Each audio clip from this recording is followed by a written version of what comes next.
Borobudur sing misuwur candi gedhe candi dhuwur reca-reca ukiran nawe tulodo yen dirasa nyang ati saya krasa.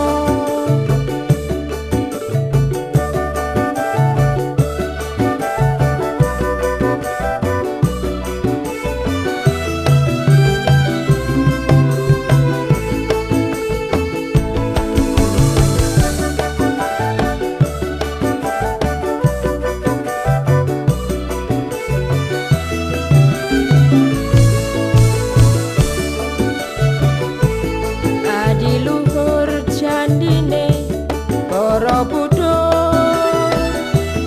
sing misuwur candi gedhe candi dhuwur anom tuwa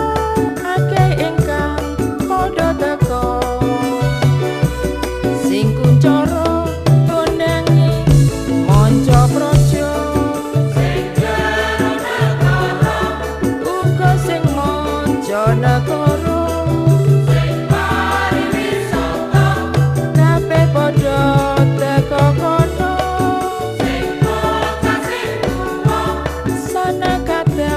lan sedulur kabeh padha teka menyang candi Borobudur adiluhur candine Borobudur sing misuwur candi gedhe candi dhuwur reca-reca